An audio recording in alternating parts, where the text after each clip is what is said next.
Brian Robinson stinks, and he's not a good fit for that offense. I'm gonna stand on it to the day I die. I just don't think he's a good running back for Washington. I truly don't, That's why I'm giving him a running back. which makes sense. And a Travion Henderson, if Omarion Hampton or Travion Henderson would absolutely be a better replacement than Brian Robinson. The dude stinks. All right. All right, welcome back to the B team. We got Mikey over there, and then we got me here, and we got Lucas down there. He's back for another week of NFL draft talk with us.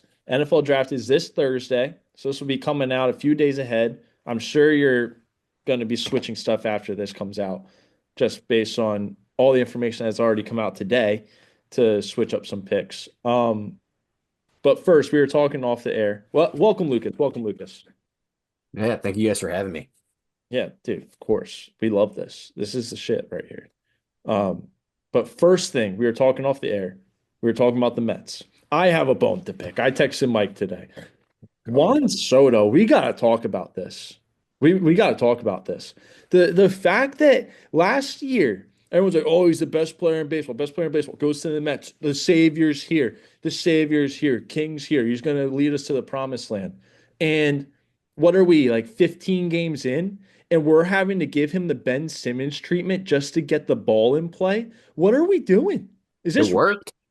Go ahead, Lucas. I'll let you hold it down. Go ahead. Wow, I was just gonna say it worked. I mean, Phillies did it for Trey Turner. I mean, to be fair, the Mets fans did boo him like right before that. Like during that game, they were booing him when he struck out a bunch of times. And I get it, he's making all the money, but they gave him the positive reinforcement. He got a hit when he needed to. I also don't think he's been everyone's making out to seem like he's been horrible. He hasn't been that bad. He He just hasn't been hasn't. prime Juan Soto. And He's like that's the on base thing all the too. time. It's like, who Yes. cares? But this is exactly what I 100%. said. This is what I was saying though. Like we were acting as if this guy was going to come in and be like better than Aaron Judge was in all of his years combined. And it's like that was just never going to happen. The guy, he's still very young. He's still got a long way to go in his career. And he doesn't have Aaron Judge behind him. I know Pete Alonso is very good, and Aaron Judge did a really nice backhanded compliment with that one. But Pete Alonso, very good, not Aaron Judge. So to sit here and be like, oh, Juan Soto has a good hitter behind him. Why are they pitching to him different this year than last year? Well, last year you had to pitch to Juan Soto because if you walk Juan Soto, now you're pitching the Judge, he was on pace last week to hit 100 home runs this season. And we're like the Mets fans booing him is crazy to me. I know he's been bad, but it was not even close to what Aaron Judge did a few years ago when we were all booing him. He went like 17 games without a hit or something. Like Juan Soto is still very good. This dog barking is going to make me lose my mind. Like, what were you saying? Okay, real quick. Again, we don't have to go Go ahead. crazy. Sorry, talk, Mike. Mets Mets fans are idiotic for booing Soto. There is no reason to be booing Soto. We are It wasn't like 20 a full games. boo. It was just like No, an but it's unhappy, like an like, unhappy, what are you doing? But bro, we are 20 game. All right, Salicata, for example, is like beside himself because Soto's all right, not that doing guy's an anything. idiot. I That know guy's he's an an idiot. idiot, but like when you see people like that on your feed talking about that for clicks, it's like, dude, shut up. Shut up, number one. You're wrong about everything. Juan Soto is doing fine. People don't want to talk about how many times he's got on base in every single game this year. Like Yes. he's doing fine. Like listen, is he not putting up the flashy home runs and the doubles? No, he could be doing a little bit better there, but guess what? Everything isn't on him. Pete Alonso is having an MVP season right now. He is pretty much a top three hitter in the league right now. Francisco Lindor is on a tear. All the pressure doesn't have to be on Juan Soto. So I'm glad they gave him a standing ovation, but just Mets fans are so ahead of themselves right now that they just don't know how to be patient. I get it because we've been there, we've been in this Mike, shitty that was us market for last year. years. That was Yeah, us last year. exactly. But like Juan Soto's gonna be fine, bro. Look at Lindor now. Everyone was out on Lindor. I was out on him, and now he's absolutely destroying. He's hot. We're gonna be fine. Juan Soto's gonna be fine. Go ahead, Cole. All right, so I have both answers because I have one comment that I'll start with. We cannot have an MVP that runs like Pete Alonso. I'm sorry. The legs got to be in, Unreal. got to get that going. Like that's such an unathletic move by him. I can't believe that he allowed that to happen. And shout out to the cameraman that got the behind angle because that's going to be in the end of the season, like funny moments of the year video. Yes, it will. Second thing, um, we all just got to relax as Mets and Yankees fans, I think. We are 15 games in, and Mets and Yankees fans do this every year. We get way too ahead of ourselves, and then we're hating on players that are batting 250, which is very good. And we're booing people. We're giving it. Also, I want to correct you. It wasn't a standing ovation. That was a make a wish clapping. What was happening? Let's not get ahead of ourselves. Um, but as New York fans, we really have to just lower the bar in the early part of the season. Let's get through it. We as a city have to get through an All-Star break and get to the World Series and win it. Yankees did it last year, but before that they were miserable after All-Star breaks. The Mets have still yet to get there. They had a great year last year, great comeback year. Shout out to the big And they're hot now. Yeah, and they're hot now. They started the year hot. Both teams are. So I like where New York is at, but I think we got to stop booing people. We boo people after the All-Star break. Go ahead, Mike. Spock. This is the thing though. Like, I'm enjoying the crap out of what I'm seeing from this Mets team. Like, it's not like I don't know what other Mets fans that I'm missing out on that are, just Jesse Winker, Homer. Jesse Winker, Homer right now. Like, I have been more than pleased with how they've been playing. The defense, the pitching, lowest ERA in baseball for a starting rotation, and I think the bullpen is number 2. Like, they look excellent. And every part of this team right now looks fantastic. There is nothing to complain about on my end as a Mets fan and Lucas. There might be other people and other Mets fans that are bitching about something. I am enjoying everything I'm seeing with this team right now. Sweeping the Cardinals, we haven't done that since '86. We look fantastic 4-game sweep there. 4-game sweep against the Cardinals. I do have to say, I know Colin has something to say, Oh but yeah, go real quick, ahead. Mike, have you aired out your take here about the Mets pitching coach being equivalent to Jeff Stoutland for the Eagles? Bro, he's Jeff Stoutland of the Eagles. No one knows Jeremy Hefner. No one knows this guy. But every time he brings somebody in, he just does so many wonders. Sean Manaea, Tyler McGill, Kodai Senga now, Griffin Canning, bro. Like, what he's doing as a pitching coach, nothing short of spectacular. It's unbelievable. Go ahead, Kyle. Could we make the assumption that he is a boring pitching coach? He's making the game boring for fans. Lowest ERA doesn't sound fun to me. That's all I'm going to say. But with that, let's get into the draft. That's always that's all it is. Yeah, eating W's. I hope he wins the starting job in New York. All right. A lot of stuff going down with we got Shedeur Sanders and all that drama. We got Travis Hunter coming out here saying blasphemous things. We since we last recorded had what's his name? Jeanty come out with that statement that he sent to teams as if everyone didn't know he was the best running back in the draft. Like, there's a lot of things going down. The Eagles signed their whole O-line, it felt like this morning. But we're going to be giving the floor to Lucas here, and he's going to give us his final mock draft as of this point. You have the floor. Let's let it rip. So I will say, up to this point, this is probably the most prepared I've been on a Monday before the draft yet, but that still doesn't mean it's not going to change. But like Friday, I got all my ducks in a row. I started putting people in places, and today I just went crazy changing things. So we're on the right track. I would say, I'm not going to lie, a little bit it goes into it. You got to see what other people are saying too, the last minute leaks, and you take what you want, bits and pieces here and there, and you see what's real and what's not. But I'm in a good place now with this. I'm feeling good about it. I'm not going to be stressed on Wednesday night trying to submit this thing. So let's dive right into it. Pick number 1, locked in stone. Titans are going Cam Ward. It's been that way for a little bit. They canceled all their other quarterback meetings. He's the pick. I think it makes sense for them. We talked about it before, maybe Abdul Carter's the best player in the class. Doesn't matter. Titans need a quarterback. They've needed one for a long time. Good for them. Pick 2 at the Browns. I think people are still kind of talking about this like it could be Abdul Carter. I think up to this point, Travis Hunter seems like he's going to be the pick, and it sounds like he's mainly going to play wide receiver there, which I love for them. Mainly play wide receiver, play a little corner here and there when you need it, but I think he can ball out at wide receiver. I don't know how you guys feel about him. I feel like he's fairly high floor here. Yeah, go ahead, Call. Yeah, so I know we didn't want to just stop at each pick, but That's I feel fine. like Travis Hunter's someone we should talk about because Yeah. things that he was saying earlier this week, especially yesterday morning, he's tweeting out saying he wasn't the best wide receiver, wasn't the best D-back, underrated, all this stuff, and now he's going to be a top three pick, wants to be the top pick. Um, I don't know if anyone's underrating him. I just think we all want him to be graded appropriately because, listen, generational, being able to play on both sides of the ball at that level, absolutely. But to sit here and say that he's the best at both, I think is a stretch. I think is a stretch. I think at wide receiver, yeah, he can be a game changer for any offense in the league. At corner, I think early on, you're going to see him show. He was getting burnt by guys that we're never going to hear from again unless you go to your local accountant. When you go over to JP Morgan and Chase or something. Yeah. Um, I don't know if you guys have seen the sleeper rankings for Travis Hunter. They have him projected to be like a third round pick when it comes to fantasy propositions, but I still am That's too super low.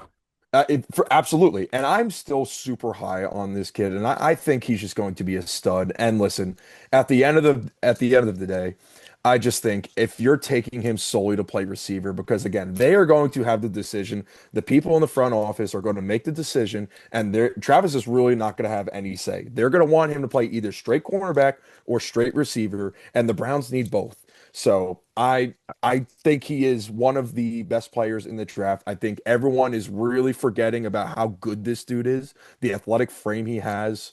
He's going to be a stud in this league for a long time, depending on how he's being used. If he's being used three downs on both sides of the ball, who knows what his shelf life is going to be? But you're getting an absolute dog of a player.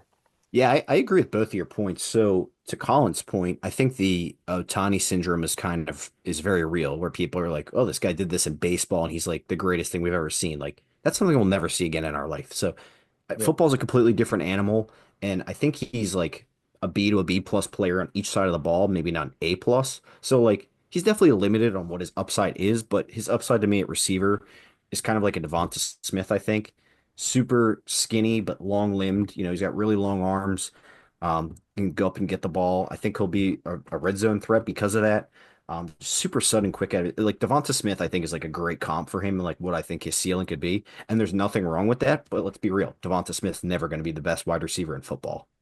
Yeah, no, that's fine. Like he look what he did in the Super Bowl. He was fantastic in the Super Bowl. He can be fantastic. Right. Pair him up with someone like AJ Brown, who had his car stolen this morning, said that he's going to go beat the guy up. I think that's hilarious. Back to Travis Hunter here. I agree with you. Pair him up. Like if he goes to Cleveland, he's got Jerry Judy there. They have, I mean, who's even going to be their quarterback though? That's something that has to be discussed. I'm going to tell you this. Flacco? I think it's going to be, I got a few theories. I think it'll be Kirk Cousins, though. I don't hate that. I don't hate that for him. I think that'd be very good. This quarterback draft is interesting. I don't want to spoil anything. Are you guys ready to go to the next pick? One last thing. All right, Travis Hunter, wrap it up. Maybe I'm super high on this dude at receiver.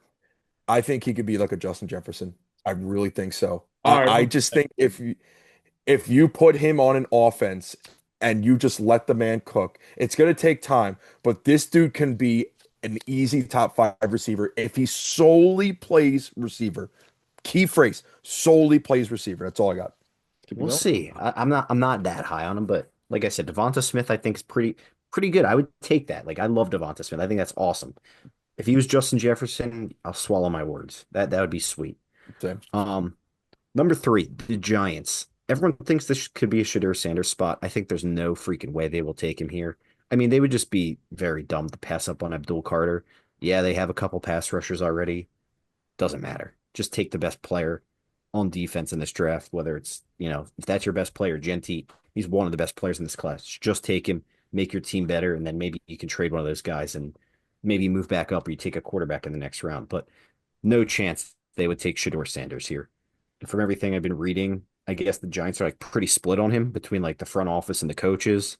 I don't know, like the scouts might like him, but I think Dayball doesn't really like him. So I don't know. Just interesting to see if they would even move back up for him if they're that split on the guy. But Abdul Carter here makes a lot of sense. Number four, Patriots. I think this has kind of been in stone for a little bit. I think some people might disagree, but I think they're going to go Will Campbell. I think he's a Mike Vrabel type of player. He doesn't have the typical left tackle length, arm length 33 inches, which is fine. It's not great. Maybe he has to kick into guard eventually, but just going to get a really solid player there for New England, and they're so desperate for linemen. I don't see how they don't take him.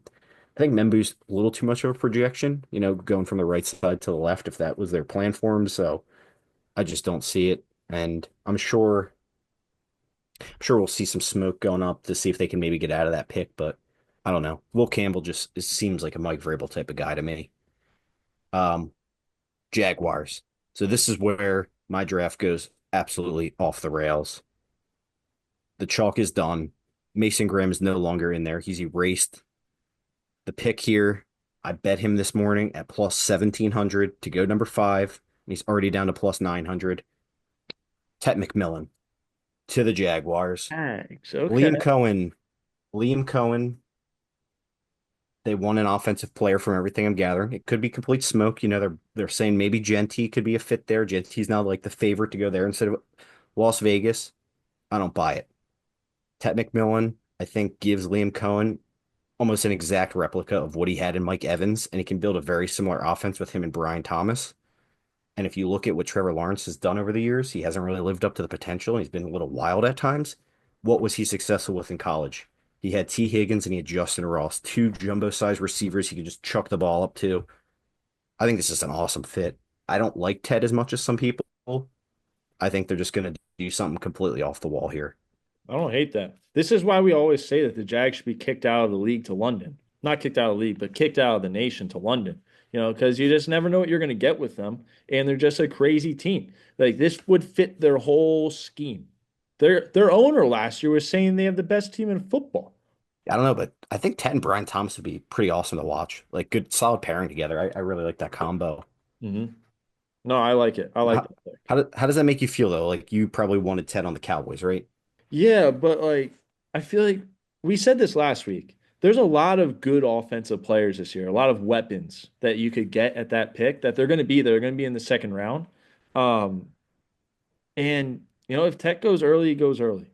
I I think think there's only one Ted there's, McMillan. You can get weapons, but there's only one of him. I get that, but we also have CD Lamb. You know what I mean? So it's not like we don't need to go out there and get the next, like we don't need someone to replace CD Lamb. Right. But I meant in the Jaguars instance, like there's only one Ted to pair with Brian Thomas, but no, the and Cowboys that's already fine. have that guy. Yeah. So that's where I'm like, all right, if he goes early and we don't get him, there's other guys we can get that I'm confident can come in and do a job next to CeeDee Lamb for Dak Prescott. We have Jalen Tolbert, who everything out of the Cowboys camp, which is always smoke, is saying that Tolbert's going to be the guy next year. He's going to be great. He's going to put up maybe a catch a game for like 8 yards, but is what it is. Can't wait to see who they draft though. I like that pick. That is a shakeup.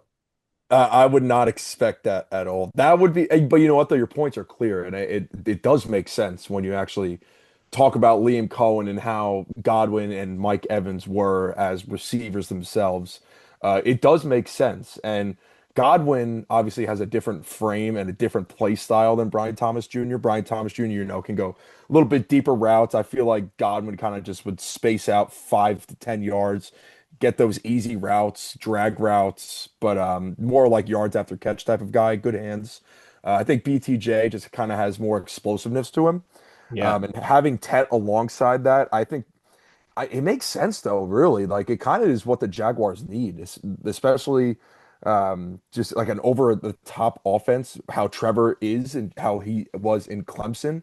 It does make a lot of sense. And if this is the case, this is where I want. Yeah, this is my dream scenario right now as a Jets fan because the Raiders would not take Mason Graham. Like they're going to take Jeanty, in my opinion, and then it's a no brainer. And that's so funny why you texted that in the GM. Makes sense now.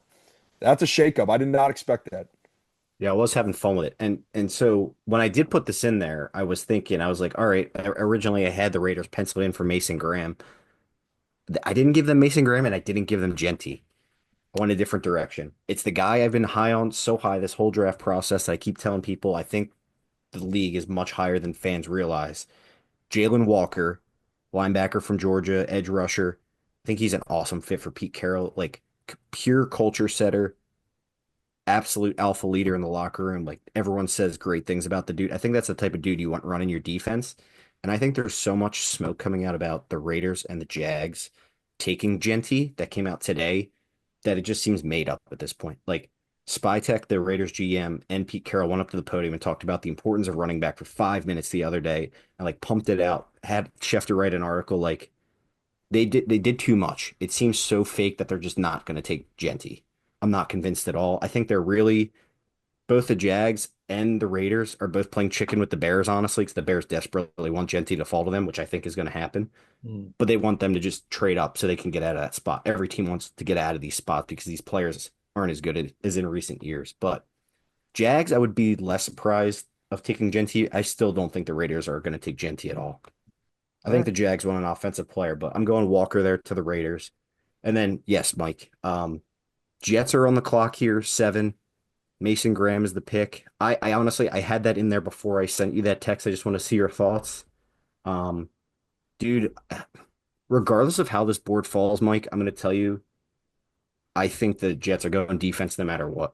You might not I like that. I don't think they're taking Membu or Warren. I think if Jalen Walker fell here, he would be the pick that would really piss you off. And I think that's the guy they would take if he did not go to the Raiders. And you know what though? I wouldn't be shocked because the Jets love building both sides of the trenches with the highest pick potentially that they have. And I've seen it year in and year out from Olu Fashanu to Makai Becton to Will McDonald. Like it's just solely been trenches.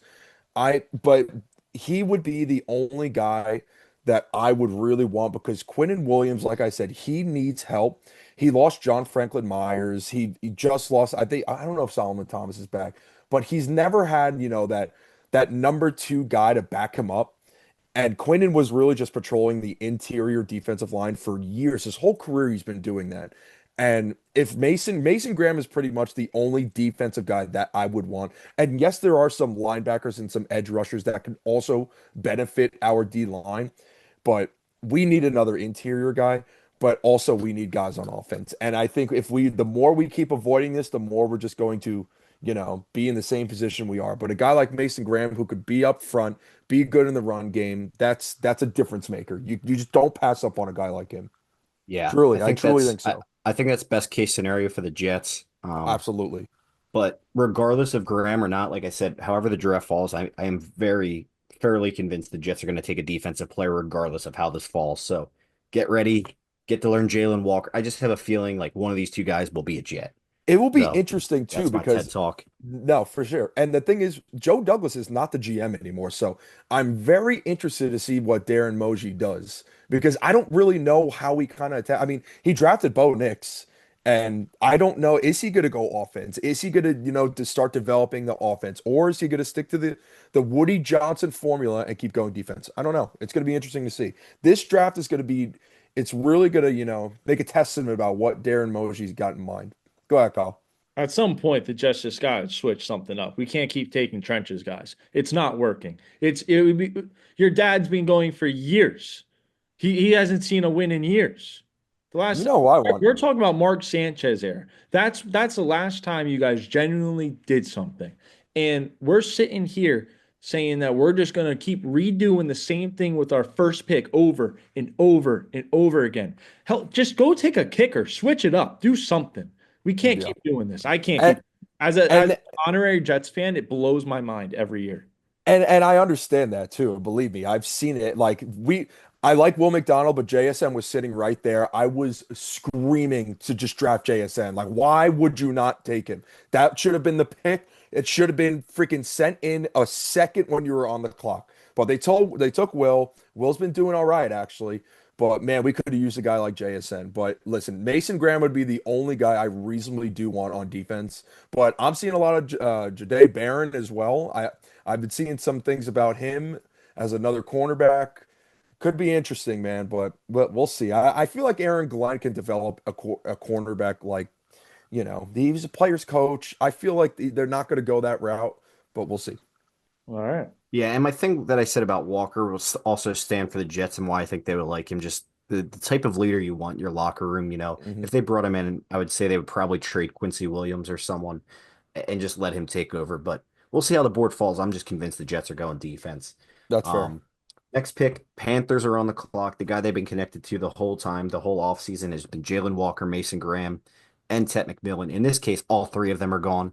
I still don't think they panic here. I gave them Michael Williams. It's a guy I've been super high on, and I think also a lot of stuff is coming out now about he's probably going to go higher than people think in the draft. So I think this is an awesome spot for him.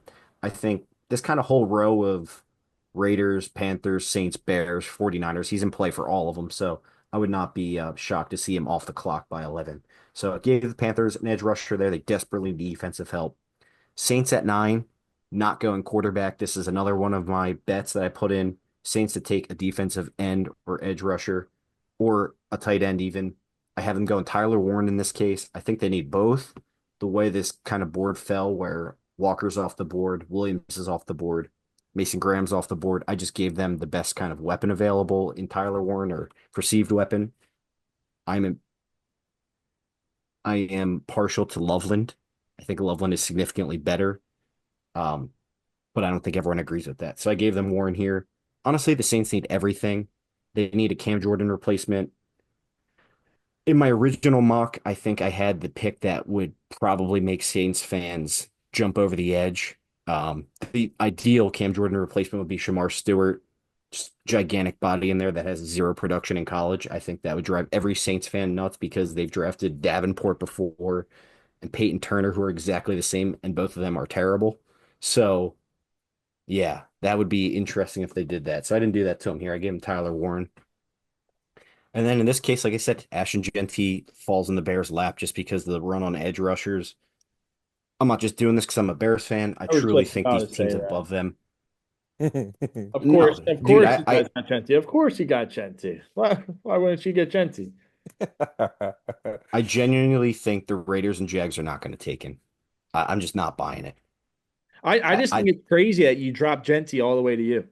I know you had the full power of this mock, but like, so was I'm that a not ruling out a player I'm ahead? not ruling out a trade up either. I think the Bears would be desperate enough to trade up. I just kind of try to avoid moving around the board too much and just There. place people where I think they'll go. Yep. I wouldn't rule out them trading up to 5 or 6, although I would be maybe a little upset if they did that.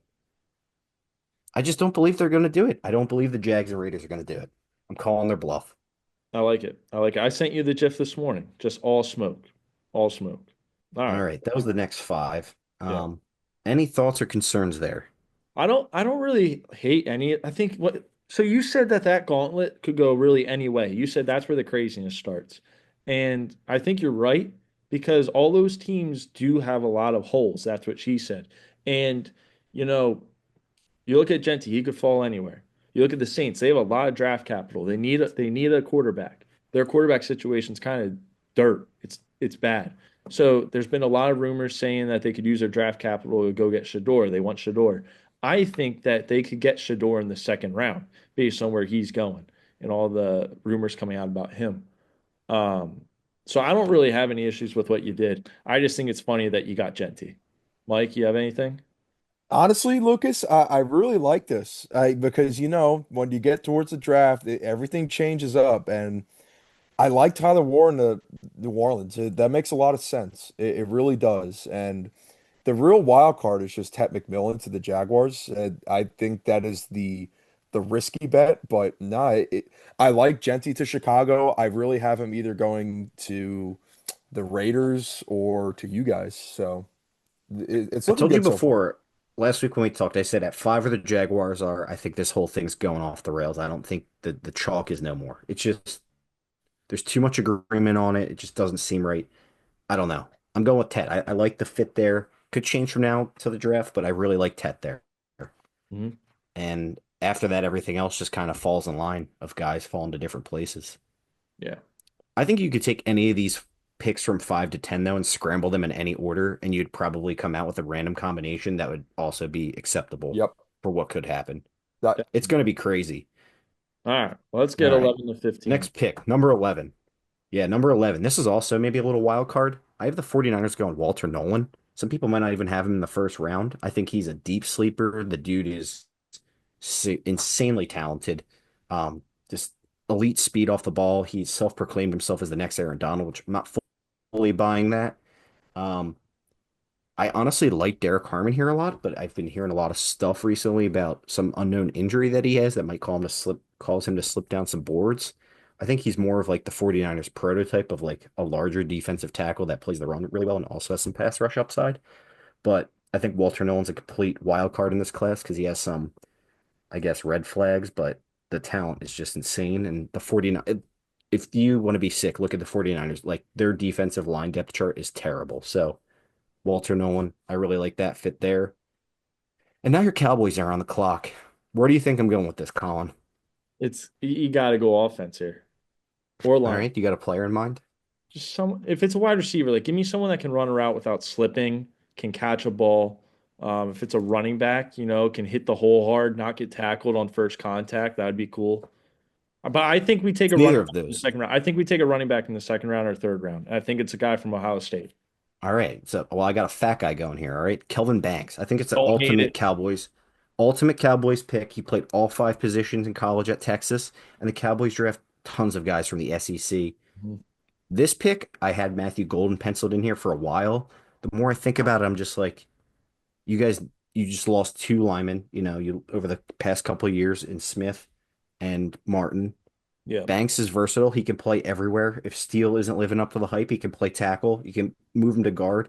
I think he's very good at either. I think he's more of a guard in my opinion. He gets a little sloppy with his footwork on the outside, but I think I just he seems like a Cowboys pick to me. I Yeah. was actually torn between him and Membu, but I Okay. went with Yeah. Banks. Like, follow, subscribe, like, follow, subscribe, like, follow, subscribe. Back to the show. Yeah, I was torn between him and Membu, but I had Membu going to the next pick 13 to the Dolphins. Hmm. I don't, maybe in my subconscious thoughts, I put Membu here because I think he's an awesome fit for Miami with just how fast he is in the open field. So just imagining him playing guard or tackle for them and just running outside zone and killing people with Yeah. his like 4.8 40. Yeah. I love it. I think it's an awesome fit. I don't know if he'll fall this far. I mean, there was talk about him going to the Raiders at 6 or the Jets, so we'll see. But if he does fall here, Dolphins need a ton of help on their O line. Yeah. They just had Teron Armstead retire on them, and they brought in a bunch of nobodies to protect Tua. So Who I doesn't have a think they got brain? to go trenches here. Honestly, who Right. cares if they get a line because his brain's already gone. Like, what are we protecting? The silence I don't me. know. His I should. left arm, All right, so his let's. left arm. Next pick, 14 is probably my chalkiest pick in this whole thing. I have the Colts going Colston Loveland. I just think the need matches up with I think he's one of the, some people have him as a top 10 player in the class, and I think I'd probably agree with that. So I think it's good value for the Colts. Although I think they have more weapons than people think. Anthony Richardson is just terrible and they don't throw the ball enough. Yeah. But I think Colston Loveland will give them the tight end they've been missing forever. Yeah. No, Colson Love. I mean, that's a Colt. 15, I have Mike's boy, Mike Green here. Raheem Morris, like you said, was at his pro day. Now I'm a little worried about this, and I'm interested to see what comes out of other people's mock drafts in the next few days because I don't think Mike Green had a single top 30 visit, which is really weird to me. Could mean they were really confident on him. You only have top 30 visits you have questions about, guys. So the fact they didn't have any with that guy's record is concerning. It would not shock me if this guy completely fell out of the first round. I have him going here, putting a little asterisk. We'll see what happens. The Yeah. talent is undeniable, but I can't speak for what happens off the field. It's just an Atlanta pick, man.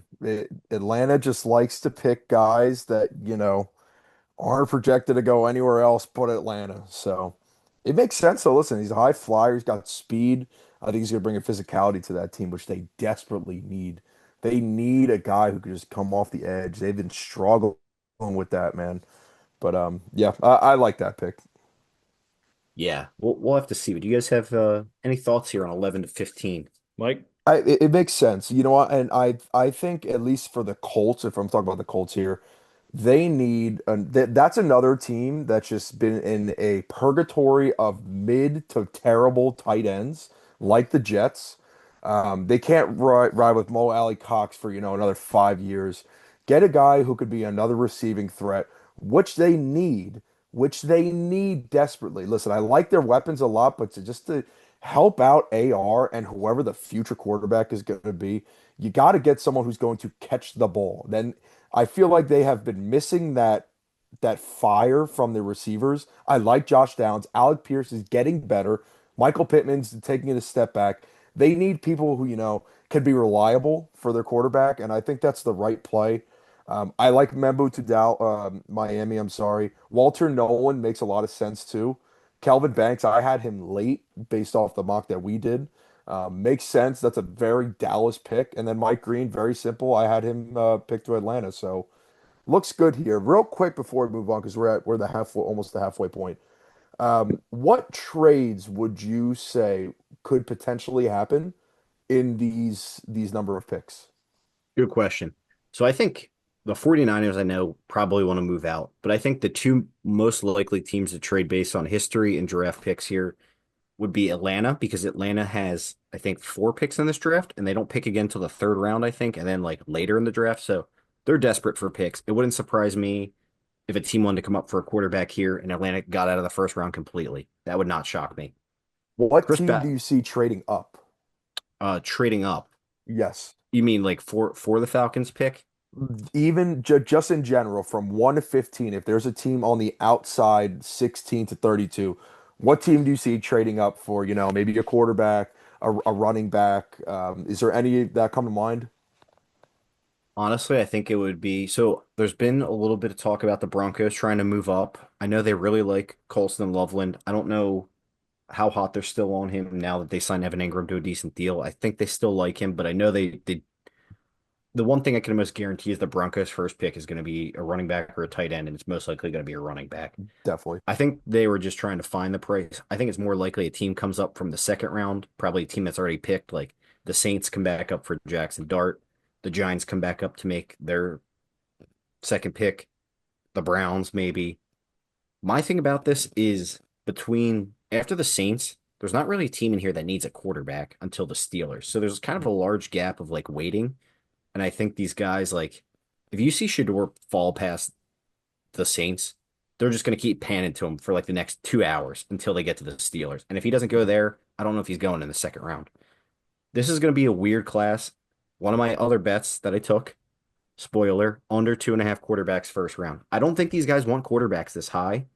I Mhm. think the Giants did extra homework on these guys because they probably have them all grouped. Like, if you have a large group of players like Milroe, Shuck, Shedeur, Dart, if they're all similarly graded, you can just sit on your hands and wait till your top pick in the next round and not give up a ton to move up and get them. It doesn't make sense. Hmm. So I don't know. I think there's going to be a game of chicken going on here about who's going to blink first, who's going to move up and get desperate for it. But I think the Giants are most likely. I don't think the Saints have a new coach. They have time to kind of kill a little bit. The Browns are kind of in that purgatory phase as well. I think the Giants are probably the most desperate. So, but we'll see if their ownership even lets them burn picks for it. It makes sense too, because like you said, like if you want to talk about the categorization of like each positional group in this class, I think everyone can agree that the quarterback is probably one of the last positional groups, maybe cornerback. But hey, there's just again, if you're looking long term, you're looking at next year's class, you got a lot of really good players that are going to be in the draft for the quarterback position alone. There are so many guys that you could fill out your roster with, again, running back, linebacker, offensive line, defensive line. Like those are such premium positions that in this draft it is prevalent to the max. So I can see why a quarterback like I see Shador, there's going to be a team once there's a trade in the 20s or the late teens, probably going to be Shador Sanders. And depending on which team is trading up, that would be my only scenario where Shador is getting picked that high. Right. And what's also crazy to me is I think the teams that are most desperate for quarterbacks, I think Jackson Dart is actually a better fit for him. Like for what Yes. the Saints want to run, Jackson Dart's a better fit for Kellen Moore. He's plays similar to Dak and to Jalen Hurts. He's got some wheels on him. He's underrated mobility. Mhm. Like for what the Steelers want, even with DK and Pickens, like Jackson Dart throws a really nice deep ball. Like that'd be a good fit for them. Hmm. Really the best fit for Shador to me is the Browns because Stefanski has coached QBs like him before who are kind of limited, but they play in structure like Kirk Cousins, and you just got Kenny Pickett who's the same way. So kind of interesting dynamic there on what could drive these guys to go where. Good point. Yeah, you're right. I agree. All right, I'm gonna knock out the next seven here, so then we have an even 10 to finish with, I like five that. and five after that. Cardinals Okay. at 16, I have going Will Johnson. They need offensive line, but I think Will Johnson's a great fit for them. He does have an injury he's still recovering from, and he hasn't ran a 40, which is concerning, but um, the Cardinals are primarily a zone heavy team, and that's where Will Johnson excels. I think this would be a great fit for Jonathan Gannon. So really like this fit. I also like Will Johnson with the Dolphins, but they had way other bigger needs. So put him here to the Cardinals. I like that fit a lot. Bengals, I have going Shamar Stewart. They kind of get the short end of the stick here because they need an edge rusher, but this is the guy that fell to them. I mean, if everything pans out, he's going to be a beast, but such a incredible, projection with him that it's hard to tell how he'll pan out in the pros. But the Bengals need everything on defense. Wouldn't shock me if they went Jihad Campbell here at linebacker, or if they went with like Derek Harmon or defensive tackle. But I put Shamar Stewart here. I think the upside at this point is worth it at 17, worth the risk. Number 18, I have the Seahawks going Gray Zabel, offensive lineman, another versatile lineman like I sent to the Cowboys and Kelvin Banks. Zabel kind of actually played all five positions as well. Actually, I don't think Banks played center. He played four positions, but Zabel played all five. We can So they say he could put him played at center. five. Huh? If the Cowboys take him, we'll say he played five. Oh, that's fair. Yeah, he played center. Yeah. Zabel, I know, could be projected as a center. The Seahawks need help all over, though, in their interior. I think this would be a great fit for him. So I have him going there. Other fits would be Matthew Golden here, maybe. Colston Loveland if he fell. Mhm. Seahawks are weird. They kind of always beat to their own drum. It wouldn't shock me if Mike McDonald took like Nick Eamon or something like that, like a Yeah. safety or some kind of crazy defensive player, but I'm sticking to what they really need. Yeah. Offensive line. I think the offensive linemen are going to go. Dude, they were terrible last year. They have to fix it. They have to. Matthew Golden would be fun though. He would add an element of speed to their offense they don't really have with JSN and Cooper Kupp. So it would not shock me. Like that's one change I could make in the final mock. 'Cause I didn't really know where to put Matthew Golden. He's such an interesting projection. I think he would be a good fit for them though. So Okay. we'll see if that ends up getting switched. But I went with Zabel, who I just think's a better player. Yeah. Buccaneers at 19. I gave them Jihad Campbell, your Alabama boy there, Colin. Mhm. Does have the shoulder surgery he's recovering from. I think he's just an awesome player. Similar to Jalen Walker, inside, outside versatility. I think he'd be great in Todd Bowles defense, blitzing. They can use him off the edge, and they're going to need a Levante David replacement here soon. He's 36 and hanging on by a thread. So this would be a great pick for the Bucks, I think. We'll So see I if he don't lasts this far. actually I'll hold off my question until you're done with these picks. Go ahead. Keep going. All right, I'll just do one more. Broncos. Well, actually, all right, buckle in. Yeah. Broncos. This is probably, other than Tet, this is probably my most surprising pick in this mock. Broncos, I said they're going running back. It's not the running back you think. I'm sending them Travion Henderson, who I think is a Sean Payton guy. Hmm. This is a Sean Payton pick right here. Just absolute menace in the pass game. Three down back, pass protect. Little slight frame, so maybe he can't take all the carries, but absolute home run hitter. I think this is a fantastic fit for the Broncos. And one of my other bets I took was over 2.5 running backs first round. I think Henderson is going to go. I don't know if it's. I think it'll be to the Broncos, but it could be later in this round. And then obviously Hampton is still there, but Yeah. I love this pick for them. I think it's a great fit for Sean Payton. Yeah. I love both Ohio State running backs. Are you going to do more picks or can I? Yeah, you could talk now. All right. So There's a I lot, love so. both Ohio State running backs. I want the Cowboys to get at least one of them, if not both. But my question was, why do we look at some of these injuries and we're like, all right, we're not going to take this guy, but we'll still take him in the third round. What is 2 days of this draft going to make a difference? Like if you really like a guy, like they're going to recover from most of the injuries, right? We're not talking about ACLs with a lot of these guys. We're talking about like simple injuries that they're just carrying through the draft process. They'll be better by June.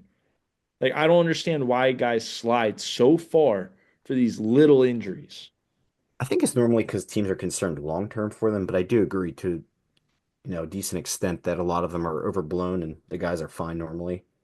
Yeah, it always makes me crazy because these teams are like, oh, this 20-year-old, like we can't draft him in the first round because he tweaked his shoulder and he couldn't do his pro day. But then they're gonna spin this thing around and they're all pro D lineman who just tore his ACL. We will give you $500 million to stay with the team. Makes no sense to me. Mike, go ahead. I think if you want to talk about like based off your point, Colin, when you're talking about the running backs, I feel like we're slowly getting out of the you can wait to get a running back until round three, round four. But I think there are still a lot of teams that want to go that route because they're trying to switch the narrative to screw the oh my God, like the Wait, bell cow running back. what are you talking about? You're talking about like, people sliding with injuries and everything. Like for straight talking about, injured players sliding, getting Yeah, picked, day yeah. two, day three.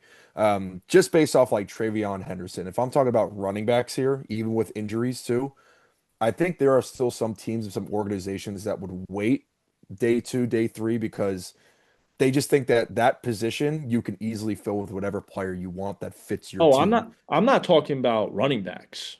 I think all the Oh, running backs are healthy. I'm talking about these linemen with a slight shoulder injury, a wide receiver with an ab injury because he lifted too many weights the night before. Like okay, we're never saw talking it. about these little nagging injuries that will be gone by June because now they got drafted, they got their signing bonus, and they're not going to do nothing for the next month if they don't want to. Okay, They can fair, get fair, fair. like that's where I don't understand it. I understand if it's like a serious injury and it's a running back who's going to be cutting and he's going to be getting blown up at the line of scrimmage a bunch. I get that because you don't want this guy to just keep on recurring this injury process and it's just like we never see this guy play and we paid him millions. But I just don't understand these little injuries that they're like, "Oh, we can't pick him." And then some team gets him in like the second or third round and he becomes an all pro in the first year because one team was just stupid, which is usually the Jags. You got the Jags, the Browns, these Giants, like these are the teams that do this stupid crap. That's why they should all get sent to London and have to play every year to earn games in America. All right, Lucas, back to you. All right. I'm not 21. laughing because I'm dead serious. Like we got to start sending some of these teams as like a relegation league over to Europe. They should play a year of European football league, and then they can come back if they do okay. The Jags might enjoy it too much. Well, they win every game they play there. Last year was their first loss. But yeah, all right, back to the draft because I could go all day on the Jags London. All right, 21. This is a pick I'm still not sure about the Steelers. Like I said earlier, I think Jackson Dart's a better fit for them. I penciled in Shedeur here.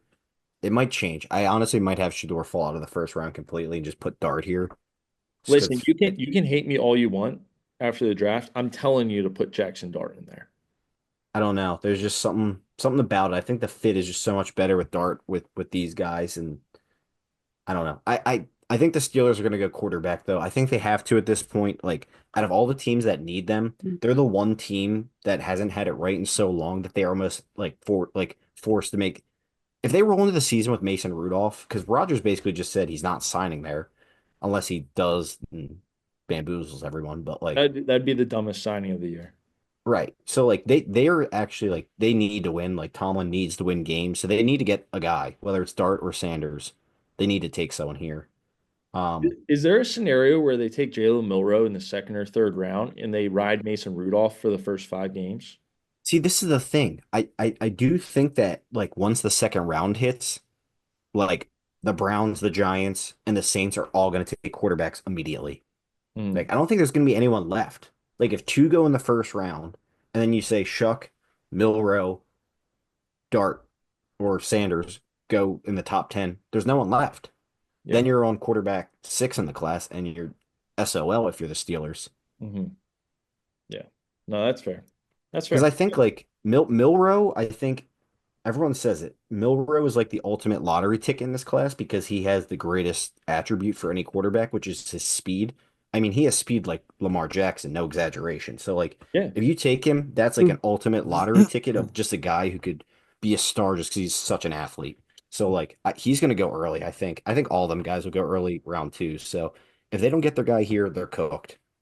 All right, All let's right, keep going. Chargers at 22. I think this is an easy connection. Need help on the D line. Kenneth Grant, Jim Harbaugh connection. I just love that fit. I'm probably not going to change this one. They could go Matthew Golden. They need a receiver, but Jim Harbaugh just loves building in the trenches. I don't know how they don't make this pick. Um, 23, the Packers. This is probably maybe a surprise, but I have Jahad Barron falling here. Maybe a little bit far. I don't. He's a hard projection. I've seen him as high as the Jets, and I've seen him as low as the end of the first. So really good player. I think the Packers need cornerbacks. Play the slot. Really versatile. Probably get rid of Jair Alexander. So I like this fit a lot for them. As a Bears fan, don't like when the rival makes a great pick, but that'd be a great pick for them. I Yep. think Derek Carmen also makes sense there.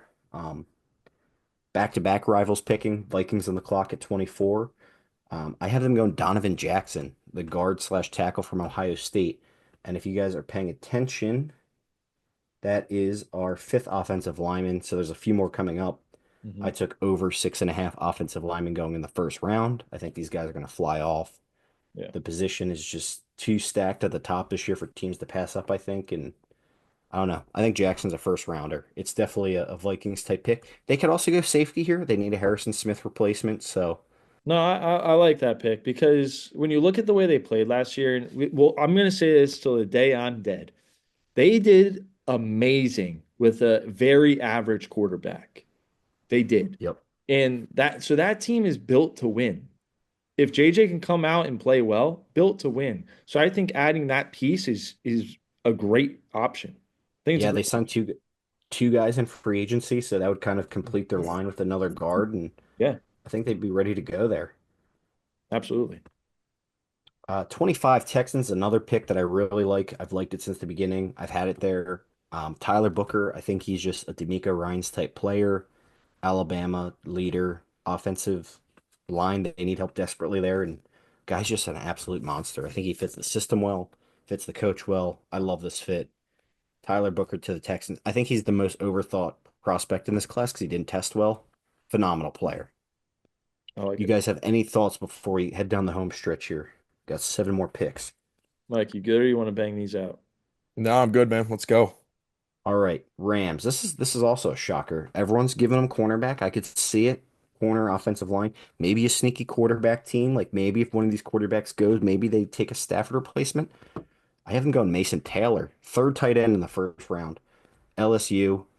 I love it. I just don't think they've gotten enough out of Tyler Higbee. They added Devonta Adams. I think Mason Taylor's kind of the afterthought in this class because he's behind Loveland and Warren. He's an awesome player, though. Like, a really awesome player. I think this is a total Rams pick. I'm keeping it there. I love it. All right, So where are we 27 at here? Ravens. Yeah, we got three more. 5 more. Five. I'm- All right, Ravens. I got them going Malachi Starks. I think he is a great complement to Kyle Hamilton there. They need to re-sign Kyle Hamilton, but just putting Starks back there again, I see this as a very Ravens pick to supplement a safety with another safety. They just kind of take good players, and Starks reminds me a lot of Brian Branch when the Lions took him. Again, kind of overthought, didn't test well, but the tape is really good. I just think it's a great fit for what they do there. Um, Now this is also a shocker. This is where the Matthew Golden slide ends. How about this? I have him going to the Detroit Lions, right? So I didn't really know where to put him. He's kind of hard evaluation. They have JMO, they have Amon-Ra. I did see a little nugget today that said they're going to listen to offers for JMO because they don't want to pick up his fifth year option potentially. So I was like, what is a more Lions thing to do than to just replace him with another fast guy, show him the door, and then just like get another 5 years out of another blazing speedster? That'd be a great move. That'd be the perfect move. I don't know if he'll last this long. Again, tough evaluation. I think he's probably in the 20 range. Other people might see him higher. Hmm. I don't know. I like this. I like this fit a lot. Yeah. We'll see. I The lines are always good for a lineman too, so like maybe that sneaks in there by the end, but for now I'm keeping this here. Yeah, he is an interesting prospect to kind of grade into place because there are a lot of guys. I mean, we've seen pretty much right when the draft like the mock season started, Luther Burden was a really high name for, mid-teens, Amika Buka around this time. But a lot of these receivers are either creeping up, falling. Trey Harris is another name to look out for. So it's going to be interesting this back end of the draft to see if some of these guys do fall receiver wise. So it's an interesting pick. Just looking at team needs, though, I don't know how many teams are like going for a wide receiver to round one this year. It's because like if you're looking at this compared to last year, like I would say Tet and Golden would probably be like wide receiver 5, 6, and or 7 last year. So it's like comparatively, it's like not a great class. And like we said last week, I think you can get some really solid dudes in the second round. So no reason to take them super early here, unless you're the Jags and want Tet Hmm. that bad. Um, Commanders. I think this is a fun pick. I have a Marion Hampton going here. I think the Commanders are a sneaky team for a running back this round, and if the Broncos took Hampton, I think Travion Henderson would go here. They met with him multiple times, kind of flying under the radar. It's just like they've been talking, the way they talk about Brian Robinson, they talk about wanting a complete running back all the time. And it's like they have him and Eckler, and they each have like their own small thing they do well, but none of them are complete running backs. So I think the Commanders This are a dark horse to take one of these guys. And if Travion Henderson fell to them, Travion Henderson and Jaden Daniels would make the most electric backfield ever. Brian Robinson stinks, and he's not a good fit for that offense. I'm gonna stand on it to the day I die. I just don't think he's a good running back for Washington. I truly don't, That's why I'm giving him a running back. which makes sense. And a Travion Henderson, if Amarion Hampton or Travion Henderson would absolutely be a better replacement than Brian Robinson. The dude stinks. All right, he's terrible. I don't even have any shares of him in fantasy. He's just so boring. He's so boring. There's nothing special besides a Jamal Williams touchdown for 3 yards. Touchdown vulture. Yeah. Literally. I think it's a sneaky spot for running back. I don't know. Not a lot of Yeah, people are talking about it, but I think a fun little mix there with Jaden Daniels. I'm here All for right, it. rounding this thing out. Buffalo Bills. I have them going Maxwell Harrison, cornerback from Kentucky. I think Yep. they need a cornerback pretty badly, and I think Harrison is one of my more underrated guys that I think we'll get in the first round. Hmm. The Chiefs at 31. I have them going Josh Simmons. I think people are very caught up in the fact they paid a backup left tackle for a year to start for them, but Yep. that's exactly what he is. He's a backup left tackle that they signed for a year to start for them. It's not going to stop them from drafting a future left tackle, and they should keep trying until they actually find one to protect Patrick Mahomes because that was terrible what happened in the Super Bowl. So, Yeah. Josh Simmons here, and I think Simmons is honestly one of the probably the best pure left tackle in this class. He's falling because he had a very, very, very, very severe knee injury, and there's also some off the field stuff. Okay. Total Chiefs pick. They take risks on guys like this. Would be a good fit for them. And since they did sign that backup left tackle, they have some leeway to get this guy healthy and get him in there by October. Yeah. The Chiefs do Rounding like out, get guys that get arrested, so it would make yeah, it's a great fit. yeah. Yeah, he didn't get arrested. I just people Yeah. say like his football character is not great Yeah. and blah blah blah whatever. Sure. Andy Reid's good at fixing that. Um, Rounding this thing out, Eagles, honestly, ideal trade out if a team does want to come up for a quarterback and get a fifth year option. But again, why are you going to give up draft capital when you're picking 2 or 3 picks later and you're going to get one of the same players Mhm. that you would get anyway if you just stayed in place? I have them staying here and taking Derek Harmon. I think Derek Harmon is a very good player that should go significantly higher. I don't know this. He has this mysterious injury that just showed up today that people are like, oh, he's going to fall because of it. Like people that I trust. So I'm rolling with it. We'll see. But there's What's like he no injured? record. What's he injured? What's he injured? Did he stub his toe? There's no record of him getting hurt at all. This Like is what I mean. We're just it's making up weird. reasons to get guys to drop. Well, it wasn't like it's not even like guys that are like in the national spotlight, but it's like definitely guys who are well connected, which is just weird. They're Okay. like this guy could fall in the like I don't know. From what I understand, it could be like not career threatening, but like could shorten his career, whatever it is, or an injury like that they're worried about long-term health. Hmm. I don't know. Out of my control. The player is very good, though. He should not be at 32. Typical Eagles to sit at 32 and get a guy like this, though. Yep. Mhm. Yep. Every year, same thing. like clockwork. Lucas, who did you It's have either that 22? or a James Pierce. I thought James Pierce as well. 22 Chargers. Kenneth Grant. Kenneth Grant. Okay. Can't trust a guy named Kenneth. Typical I Charger feel like Trust fan. Kenneth Grant. he's been climbing up the board a little bit, I've seen. Yeah, I think it's just a good fit for Jim Harbaugh, man. I mean, like I said, they could go receiver, they could go tight end, but D line makes a lot of sense for them. Michigan D line. I really like it, man. I really do. I like the mix up. I like where you place the safeties. I mean, there's really only one that was taken. Though Marion Hampton again, that's such an interesting player because I think he's the second best running back in this class, and that's saying a lot because of how good Genty is. But he is. I've seen a lot of comps, and I think Joe Mixon fits perfectly. And yeah, that is a first round running back. I'm just intrigued to see where he's going to land up. He can go 29 at Washington. He can go. He can go as far as He could go to nine. Dallas. He can go to Dallas. Like he can go to Pittsburgh. There are a lot of places where this guy can end up, and they're getting a hell of a player. They really are. Honestly, Pittsburgh would be a good fit. Like I said, it just depends how you look at the board and it depends how things fall on where certain guys go. Like, because there's certain spots that if you just miss them, then you're falling down five, six more spots because those teams already have running backs. Shamar Stewart, another interesting player. Where's he going to fall? Production, all that stuff. So. Yeah. Yeah, that was good, man. But yeah, that Lucas, another great draft, and this is the finalized one.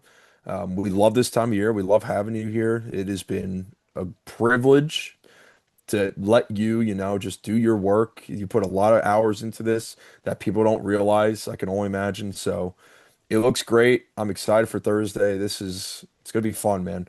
Best time of the year, man. It really is for us shitty football fans.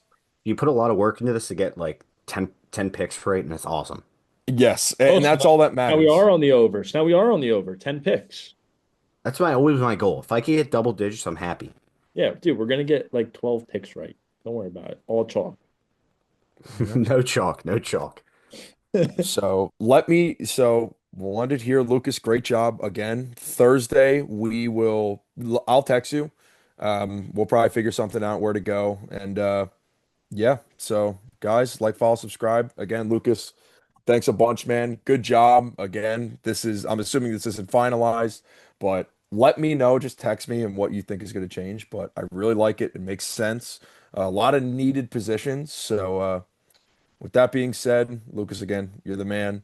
Mahler, anything else? I'm all good. That was awesome, Lucas. I mean, I'm still on the train that we're gonna get like 15 right. I think you're underselling yourself, but that's just me. We'll see. Some years are like, the thing about it is like if you're on a roll, like if let's just say hit the 10 pick, that would set the whole rest of the top 10 up to get a lot more right. But if you get that wrong, it's just like a whirlwind of getting a ton wrong again until you get into the teams and like reset. Yeah. Hmm. Yeah. This Well, is just a chain reaction of players every time. But yeah, the finalized one will be out Wednesday. I'll make sure I send that to you guys. Like I said, I'm feeling in a good spot, so I hope not to change too much. Just got to see what some of these other guys put out there from their own sources. And like, for example, the guy that said the Derek Harmon news is like a Broncos insider. I will probably tail his Broncos pick.